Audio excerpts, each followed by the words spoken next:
হরে কৃষ্ণ। কৃষ্ণনগর ঘূর্ণি গাঙ্গুলিপাড়ায় অবস্থিত শ্রীগোপাল মন্দিরে আজ আমরা শ্রীমদ্ ভাগবত গীতা গ্রন্থ আস্বাদন করছি। আমরা আস্বাদন করছি ষষ্ঠ অধ্যায় অভ্যাস যোগ বা ধ্যান যোগ, শ্লোক সংখ্যা 37। শ্রী গুরুদেবকে নমস্কার, ভগবান শ্রীকৃষ্ণকে নমস্কার, ভগবান শ্রী নারায়ণকে নমস্কার, ভগবতী দুর্গা দেবীকে নমস্কার। মুকং করতে বাচালং পঙ্গুং লঙ্ঘয়তে গিরিম যৎকৃপা তমহং বন্দে পরমানন্দ মাধবম। এখন আমরা আস্বাদন করছি ষষ্ঠ অধ্যায় অভ্যাস যোগ বা ধ্যান যোগ, শ্লোক সংখ্যা 37। অর্জুন উবাচ অযতিহি শ্রদ্ধয়া উপেত জগৎ চলিত মানসঃ অপ্রাপ্য যোগসংসিদ্ধিম কাং গতিম কৃষ্ণ গচ্ছতি। এখন আমরা এই শ্লোকটির অন্তর্গত শব্দগুলির অর্থ জেনে নেব। অর্জুন উবাচ, অর্জুন বললেন, শ্রদ্ধয়া শ্রদ্ধা সহকারে, উপেত যোগ সাধনে প্রবৃত্ত ব্যক্তি, অযতি যত্নহীন হয়ে, যোগাত যোগ থেকে, চলিত ভ্রষ্ট, মনসহ চিত্ত হলে, যোগ সংসিদ্ধিম যোগ সিদ্ধি, অপ্রাপ্য প্রাপ্ত না হয়ে, কাম কিরূপ গতিম গতি গচ্ছতি প্রাপ্ত হয়। তাহলে এই শ্লোকটির বঙ্গানুবাদ কি দাঁড়ালো? অর্জুন বললেন, প্রথমে শ্রদ্ধা সহকারে যোগ সাধনে প্রবৃত্ত কোনো ব্যক্তি পরে যত্নহীন হয়ে যোগ সাধন থেকে ভ্রষ্টচিত্ত হলে যোগ সিদ্ধি লাভ না করে কিরূপ গতি প্রাপ্ত হয়। এখন আমরা এই শ্লোকটির অন্তর্নিহিত ভাব আস্বাদন করছি। অর্জুন এই শ্লোকে বললেন যে, হে ভগবান, হে কৃষ্ণ, প্রথমে কোনো ব্যক্তি শ্রদ্ধা সহকারে যোগ সাধনায় প্রবৃত্ত হলো, সে কিছুকাল যত্ন সহকারে যোগ সাধনা অভ্যাস করল, কিন্তু পরে কোনো কারণবশত যোগ সাধনায় শিথিলতা দেখা দিল। সেই ব্যক্তি যোগ সাধনার পথ থেকে বিচলিত হলো, ভ্রষ্ট হলো। তাহলে তার কি গতি হবে? এখন কথা হলো, যে ব্যক্তি যোগ সাধনায় নিষ্ঠাশীল ছিলেন, তিনি কেন যোগ সাধনার পথ থেকে ভ্রষ্ট হলেন? নানা কারণে যোগ মার্গ থেকে সাধক ভ্রষ্ট হতে পারেন। যেমন ধরুন, সাধক যদি গুরুতরভাবে শারীরিকভাবে অসুস্থ হয়ে পড়েন, তাহলে যোগ সাধনা থেকে ভ্রষ্ট হয়ে যেতে পারেন। কোনো ব্যক্তি যোগ সাধনা করতে করতে হঠাৎ করে যদি কাম, ক্রোধ, লোভ, মোহ, মদ, মাৎসর্য দ্বারা পীড়িত হন, সাধকের মধ্যে যদি হঠাৎ করে বিষয় ভোগ বাসনা জেগে ওঠে, তাহলে ওই ভোগ বাসনা পূরণ করবার জন্য সাধক যোগ ভ্রষ্ট হয়ে যেতে পারেন। আবার সাধক যখন সাধন ভজন তপস্যা করতে করতে অনেক উচ্চস্তরে আরোহণ করেন, তখন অনেক সময় দেবতারাও ভীত হয়ে পড়েন, এই ভেবে যে যোগী যদি সাধন বলে, তপস্যা বলে আমাদের স্বর্গরাজ্য দখল করে নেন, তাহলে আমাদের কি গতি হবে? তারা তখন সেই সকল যোগীদের ধ্যান ভাঙানোর জন্য, তাদের যোগের পথ থেকে বিচলিত করবার জন্য সুন্দরী অপ্সরীদের পাঠিয়ে দেন তাদের কাছে, বা সেই সকল যোগীদের স্বর্গের অঢেল সম্পদ, পরমায়ু এবং ভোগ সুখের প্রলোভন দেখিয়েও তাদের সাধন পথ থেকে বিচলিত করবার চেষ্টা করেন। যেমন অপ্সরী মেনকাকে পাঠিয়ে বিশ্বামিত্র মুনির ধ্যান ভাঙিয়েছিলেন দেবরাজ ইন্দ্র।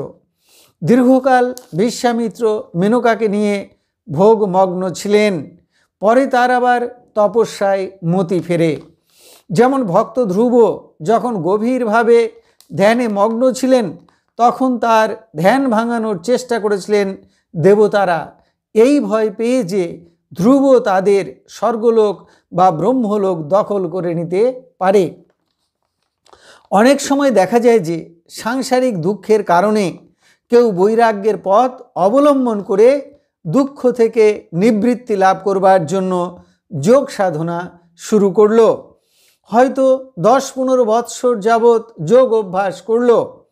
তারপরে যে দুঃখের কারণে সেই সাধক যোগ সাধনায় প্রবৃত্ত হয়েছিলেন সেই দুঃখ দূর হলো।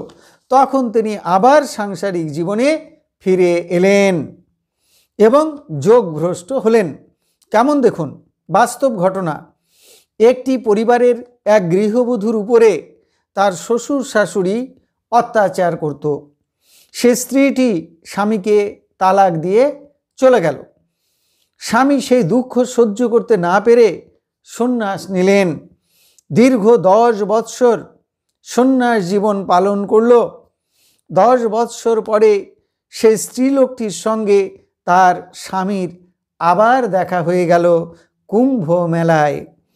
ততদিনে তার স্ত্রী লেখাপড়া করে কোর্টের জজ হয়েছেন। স্বামীটিকে কুম্ভ মেলায় ভিক্ষা করতে দেখে স্ত্রী বলল, তুমি কি আমাকে চিনতে পারছো? স্বামীটি বলল না। তখন স্ত্রীলোকটি তাকে নিজের পরিচয় দিল আর বলল, দেখো, তালাক দেবার পর আমি আর বিয়ে করিনি। তুমিও যখন আর বিয়ে করনি তখন চলো আবার আমরা বিয়ে করে নিই। স্বামীটি তার স্ত্রীকে আবার বিয়ে করে সুখে সংসার ধর্ম পালন করতে শুরু করল। এই 2025-এর কুম্ভ মেলার ঘটনা।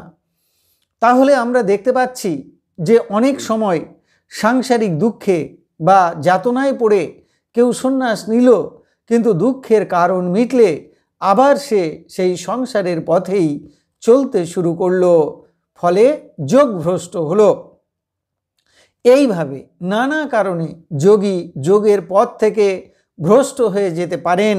তাই অর্জুনের প্রশ্ন, হে ভগবান, যারা প্রথমে শ্রদ্ধার সহকারে যোগের পথে চলতে শুরু করে কিন্তু পরে শিথিলতা আসে বা যোগভ্রষ্ট হয়, তাদের কি গতি হয়? তাহলে এতক্ষণ আমরা শ্রীমদ্ ভাগবত গীতার 6ষ্ঠ অধ্যায়ের 37 সংখ্যক শ্লোকটি আস্বাদন করলাম। শ্লোকটি আমি আরও একবার পড়ছি। অর্জুন বললেন, প্রথমে শ্রদ্ধা সহকারে যোগ সাধনে প্রবৃত্ত কোনো ব্যক্তি পরে যত্নহীন হয়ে যোগ সাধন থেকে ভ্রষ্টচিত্ত হলে যোগ সিদ্ধি লাভ না করে কিরূপ গতি প্রাপ্ত হয়।